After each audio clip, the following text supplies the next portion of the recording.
आसपास सहयोग बहुत जोर में फैल रहा है।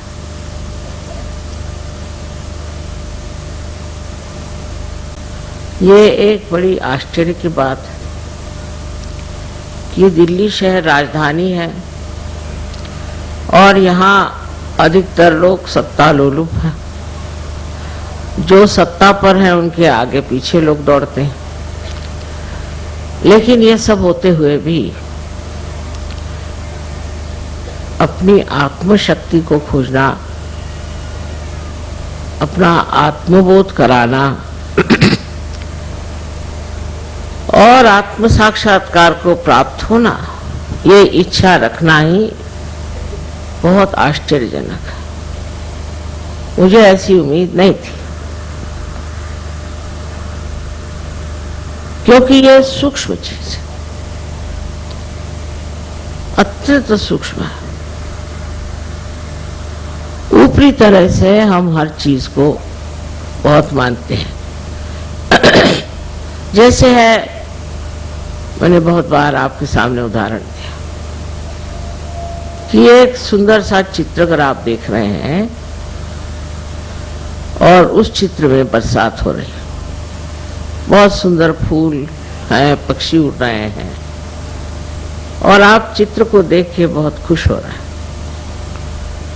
लेकिन उस चित्र की जो अनुभूति है वो आप में नहीं, इसलिए उसकी अनुभूति लेने की आवश्यकता है।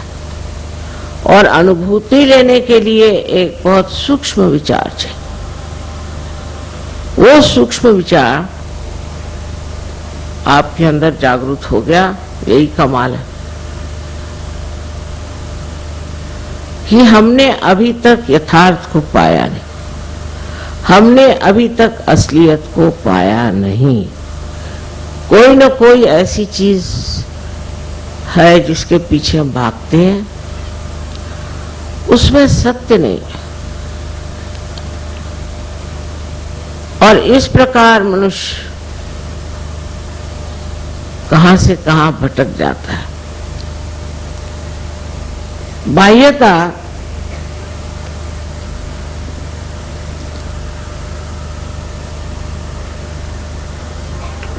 धर्म के अवलंबन में मनुष्य भागता है। मेरा ये धर्म है, मैं बड़ा ऊंचा हूं। दूसरा कहेगा मेरा धर्म है, मैं बड़ा ऊंचा।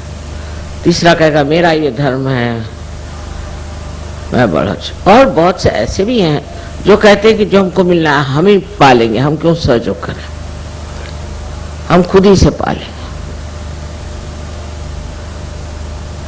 इस प्रकार दो तरह के लोग देखे गए।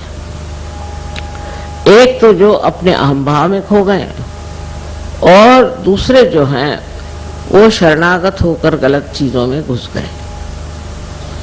ये दोनों तरह की व्यक्तियां सूक्ष्मता में नहीं उतर सकते। उसी में उनको मौज आती, उसी में आनंद में है। एक सोचता है कि मैं तो बस इस चीज में पड़ा हूं, अब मैं बस रात दिन भजन कीर्तन, सवेरे 4 बजे उठ करके पठन करते रहता हूं। एक साहब मुझे मिले थे, अभी जवान थे। मैंने उनसे कहा कि सहयोग में आने के लिए तुमको कुछ करना नहीं। कहले कुछ नहीं करने का। मैंने कहा कुछ नहीं करना। तो कहने लगे फिर सुबह से उठ के करना क्या? कुछ तो करना ही चाहिए सुबह से उठ के। तो ये जो भावना हमारे अंदर है कि हमें अपने को प्राप्त करने के लिए, अपने को जानने के लिए कुछ करना है, सो गलत है। ये तो आप लोग जान गए कि बगैर कुछ किए ही आप सहज को प्राप्त हो गए। अब दूसरे अहंकारी हैं जो सोचते हैं कि हमको क्या करना, हम ही इसको खोज लेंगे, हम ही इसे पालेंगे। तो उनकी तो बात छोड़ दीजिए। उनसे भिड़ने से अपनी खोपड़ी खराब करने से पहले। और दुनिया में सभी लोग होंगे ऐसे, ये भी सोचना मेरे ख्याल से गलत बात है। बहुत से लोग लेकिन इस कलयुग में परिवर्तित हो जाएंगे।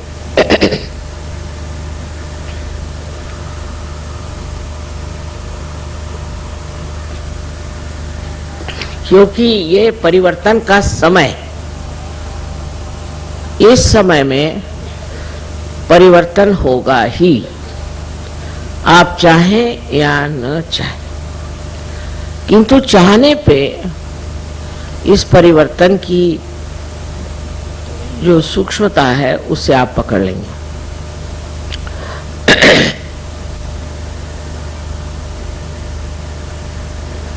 उदाहरण के लिए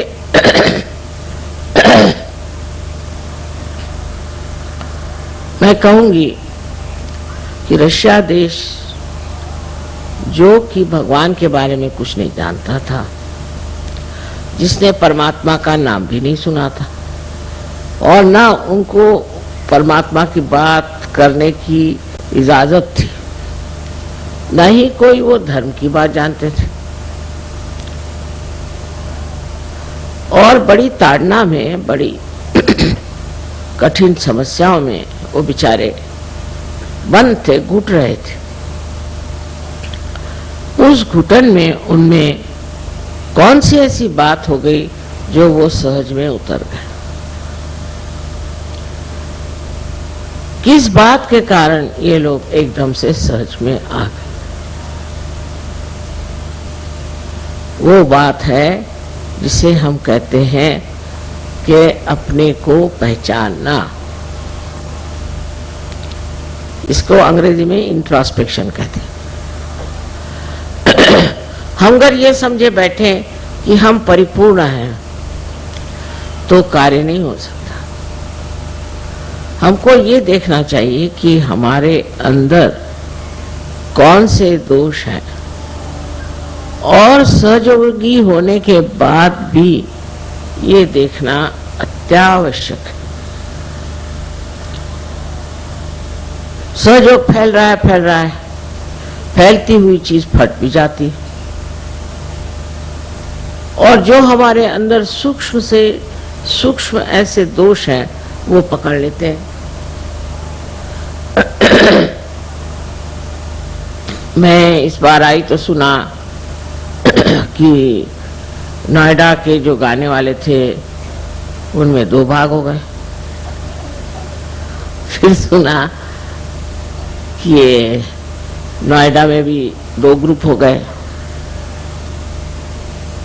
फिर और जगह भी ऐसे 2 ग्रुप हो गए, कहीं 4 ग्रुप हो गए, कहीं 5 ग्रुप।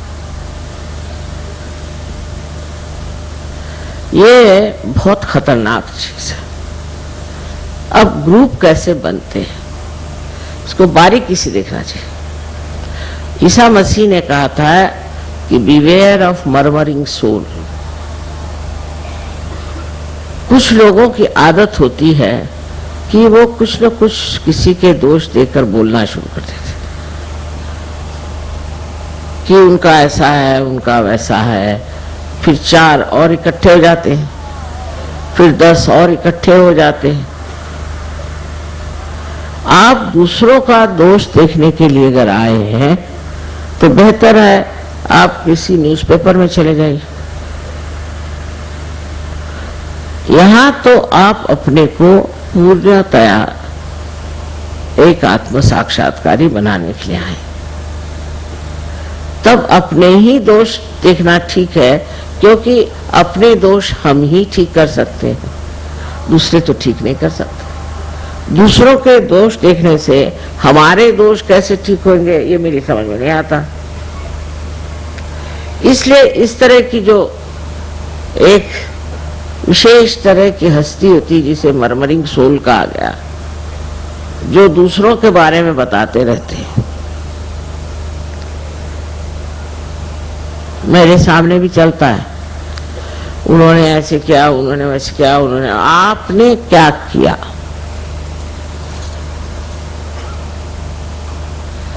ऐसे चक्कर चल पड़ते हैं।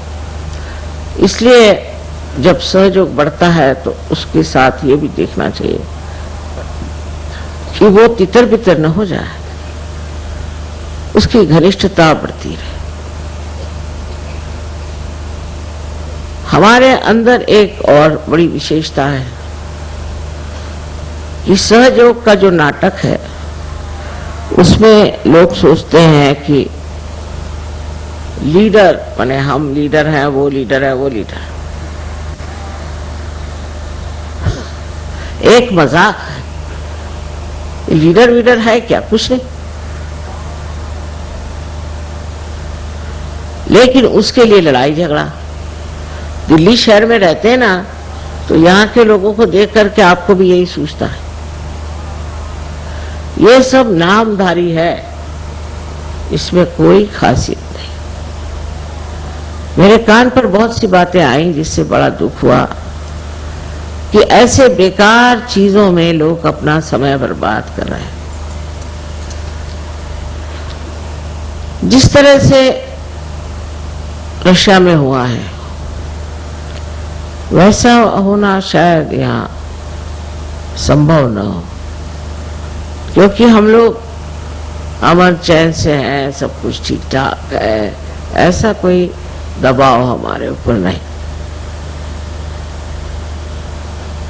तो जिनके पास कोई काम धंधा नहीं है वो ऐसे ही धंधे करते बैठते हैं, इधर से उधर बात लगाओ, उधर से उधर बात लगाओ। तो एक दूसरों की स्पर्धा करना या जलना इस सहयोग में हो ही नहीं सकता। अगर ये सब कुछ आपको हो रहा है तो आप समझ लो अभी आप सहज के दर किनारे भी नहीं।